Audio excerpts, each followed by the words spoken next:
Hey Tessa, it's been a while since the last time I heard from you. Is everything good? I'm so sorry I didn't have time to text and call you as often as I used to. I'm a famous writer now and I've been swamped with interviews and book signings. Ugh. I hope you didn't take it too personal and forgive my carelessness. Hi, Heather. Yes, things are going well, as usual. In fact, nothing much has changed since the last time I moved out of the house, actually. I'm surprised you brought that up. Are you still holding a grudge against me for marrying your ex-husband? It's been years, sis. You should be able to forgive me by now. We're family after all. I wish it were that easy. Losing my husband and getting kicked out of my house in one day was a lot to handle.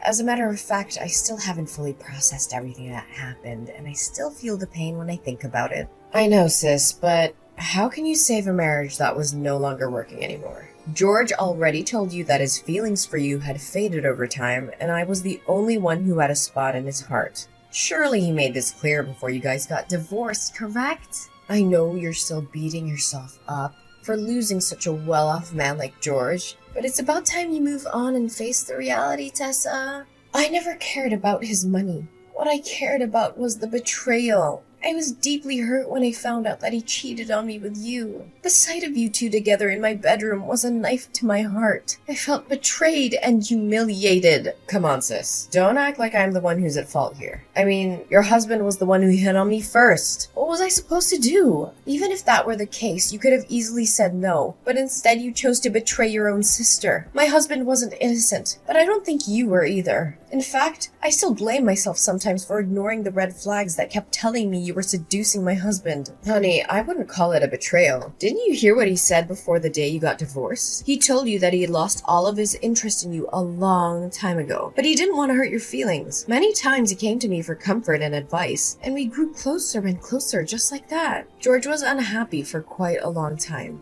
and he just finally found the courage to leave. Enough! I'm not really feeling up to talking about that at the moment. Can we just change the subject of our conversation? Yeah, sure. So, what have you been doing for a living, Tessa? Still trying to make it as a full-time freelance artist? I already told you a million times, your paintings suck.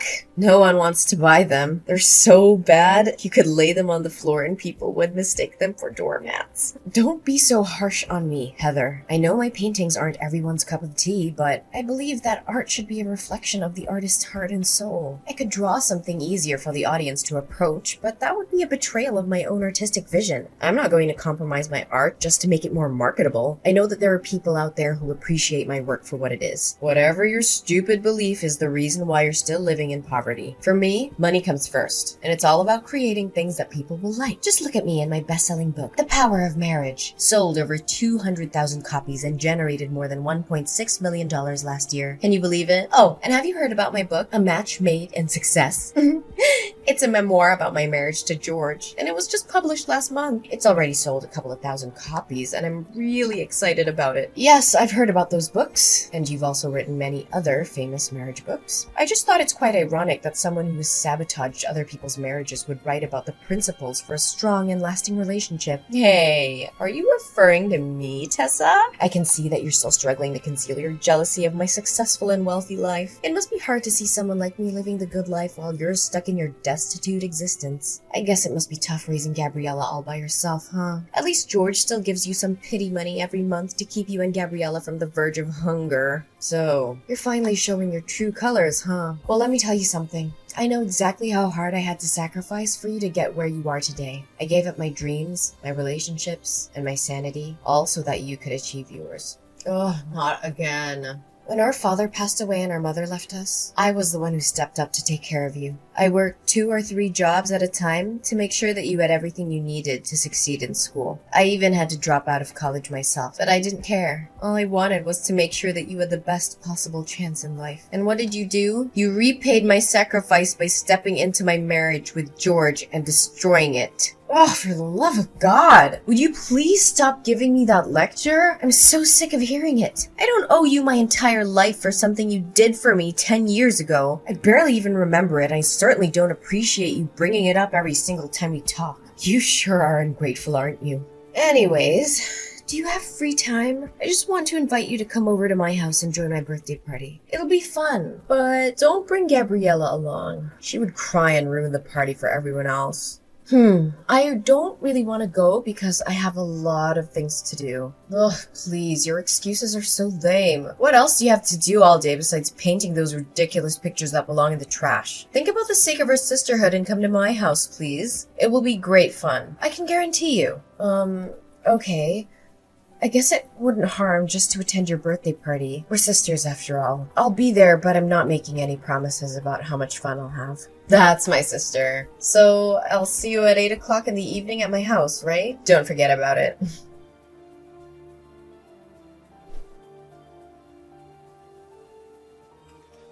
What was your intention of inviting me to your dinner party last night? You treated me like my presence wasn't even important. You called me your housekeeper and made me slave away for you and your guests. What was that all about? I'm not sure if you were trying to be funny or if you were just being mean, but either way, it was really hurtful. Tessa, really, could you think rationally for just a little bit? How can I call you my sister when you're so impoverished? I mean, judging by the way you dressed yesterday, I can only guess those outdated garments were bought at a thrift store or a garage sale.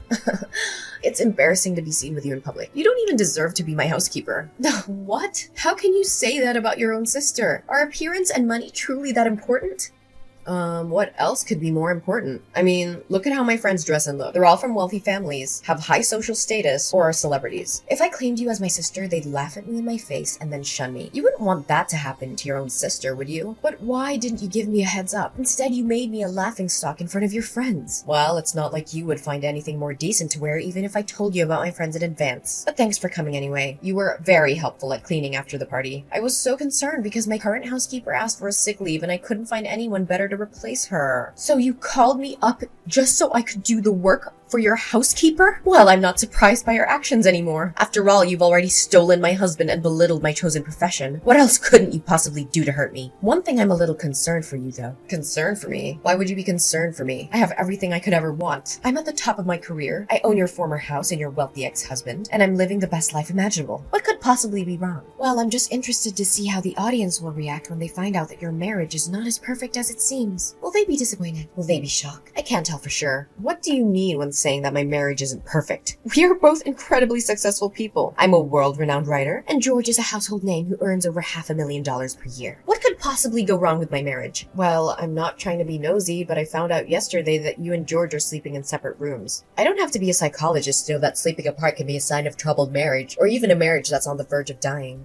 Am I correct about that? What? How dare you break into my room without my permission? I'm sure you were looking for something to take from my house. What? I may have some financial problems, but I'm certainly not a thief. You were the one who told me to clean the entire house before the guests arrived. Remember? I only did what you asked me to do. Oh yeah, I told you that. But it's understandable that every marriage has its ups and downs. My marriage with George is no exception. We've had a few arguments lately and we're not talking to each other right now. But that doesn't mean our marriage is on the verge of dying like you said. The condition of the master bedroom is a clear indication that it hasn't been used in a long time. The air is stale and musty, the floor is covered with a thick layer of dust, and there are cobwebs in the corners. The windows are also smudged with dirt. Just admit it, you and George weren't sleeping together for years. Why do you have to keep pretending that you have a happy marriage? We both know that's not the case. You're not fooling anyone. It's my family business. Don't stick your nose into it. I'm sure your audience will be devastated to learn that the power couple and impeccable marriage they look up to is nothing but a complete sham. I'm sure the press will be thrilled after I reveal to them this hot topic. You! How dare you threaten me like that? No. I mean, Tessa, why should you ever rat out your own sister? Really? I've made a great fortune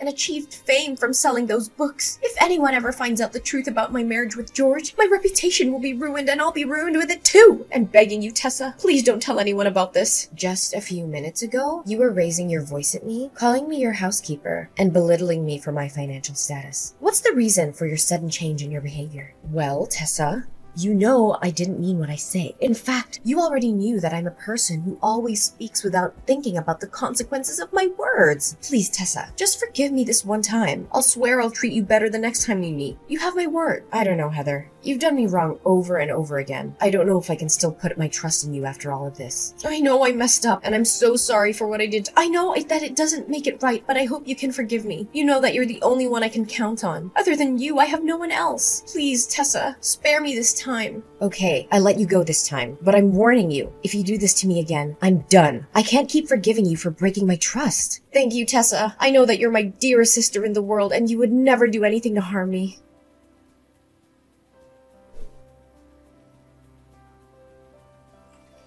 Tessa, are you there? I have something very important to talk to you about. Yeah, I'm here. What's up? I have something to ask you. It may sound a little strange, but just hear me out, okay? Sure, go ahead. I'll try to help you the best I could. Listen, can you let me borrow your daughter, Gabriella, for some time? The situation is urgent, and you can't say no to me. What? Borrow Gabriella? What do you need my daughter for? In fact, what are you even thinking? I know this is a lot to process all at once, but I had no other choice. Press has been hounding me with questions about my child with George. They've been asking when we're going to have a child, why we haven't had a child after 4 years of marriage, and even if I'm infertile. I've been bombarded with so many questions, and I finally felt like I had to defend myself. I had to tell them that we already have a child, but we've chosen to keep her out of the public eye. So now you want Gabriella to pretend to be your own child? That's only gonna worsen the situation. You can't cover one lie with more lies. You know that. But what could I do in that circumstance? Tell them that my marriage with George isn't fulfilled and happy as it looks on the surface? If the press found out about it, my life would be a complete disaster. I've worked so hard for my career. I've built everything I have from the ground up. The fame, the money, the spotlight. Everything I own would dissipate in just a blink of an eye. How can I live with that? I don't know, Heather, but this is just too much. Gabriella is my daughter, and I love her more than anything in the world. I just can't hand her over to you like a merch. Oh, sister, don't make it sound so complicated. I'm just gonna borrow Gabriella for the press release of my upcoming book. After that, I'll let her back into your arms, safe and sound. In fact, after appearing at my press release as my daughter, Gabriella will become famous just like me. With her newfound fame, she'll be able to earn a lot of money and sign contracts with large brands. This will turn you and your daughter's destitute life into something that's worth living. Don't try to bait me with money. You know that I'm not a materialistic person like you. Besides, Gabriella doesn't need the kind of fame that is based on lies. She deserves to be famous for her own merits, not because of someone else's deception. I don't want her to end up like you, living a life that is based on falsehood and manipulation. I know, but at least help me out this time, if you still consider me your sister. Look, if you don't lend me a helping hand this time, my whole career and everything I put effort into will go down the drain. Do you actually have a heart to see everything I've worked for get destroyed right in front of my eyes? Look, if you don't agree to my plan, then I have no reason to exist in this world anymore. What are you saying, Heather? Please don't think about doing anything stupid. You still have a whole life ahead waiting for you. Just divorce George and rebuild your happiness from scratch. You still have plenty of time. You're still young. Are you crazy? I can't give up the fame, money, and glory that I'm possessing. It's the most ridiculous thing I've ever heard. If you don't agree with my plan, it's all over. Ugh, don't break my heart into a million pieces. You know I only have you and Gabriella as my flesh and blood relatives. So you agree to do as I say. Come on, I'm only borrowing Gabriella for 1 day. I'll have her back to you before you know it. All I'm gonna do is introduce her to the audience and have her practice answering some questions for the press. I just need her to convince everyone that I'm her mother. I promise I won't do anything to harm her. I just need her help for 1 day, and then she'll be back with you. Okay then, if you insist. That's my sister. I'd like to borrow her for tomorrow morning for my press release. It starts at 9 a.m., so I'll come to your house at 8 a.m. to pick her up. You know, this press release is for my new book, The Parenting Journey, a roadmap for raising happy, healthy children. I know the audience will love it, especially when I introduce my own child, who I'll claim to be the source of my inspiration. This is so wrong, Heather. I feel like you're lying to the audience, especially your fans. Honestly, my biggest advice for you at this very moment is to stop before it's too late. I know. Just help me this one time and I'll promise I'll never ask anything from you ever again. Fine, I'll help you this time, but please don't do anything out of line.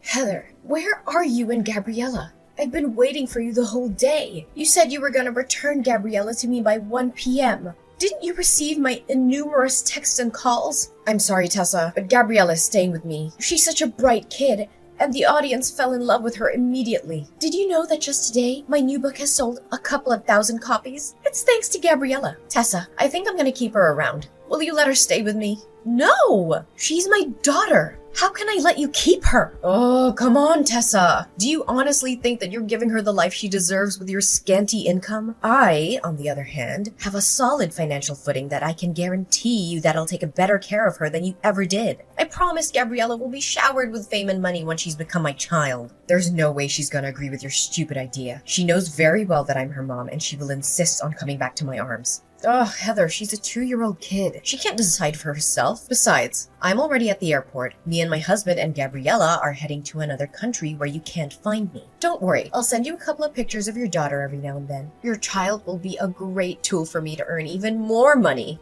I knew you would do something like this. You know? What do you know about? Look, I overheard the conversation between you and George. You saw how the audience reacted to Gabriella, and you decided to exploit her for your own gain. You only wanted to use her as a tool to further promote the image of a perfect family that you're crafting. Do any of my words sound wrong to you? What? So you already found out about my plan? Why did you let me carry on with it anyway? Well, I just want the world to know your other side of personality. And what's better than catching you red-handed? By the way, me and the paparazzi are after you. We were tailing you all the way from your house to the airport. You're not gonna get away so easily. And what's happening between us is being broadcasted live. Guess you're making $1 million worth show, just as you always wanted. What? Where are you? Show yourself now. I don't have time to play the game of cat and mouse with you. Well, take a look behind your back and find out.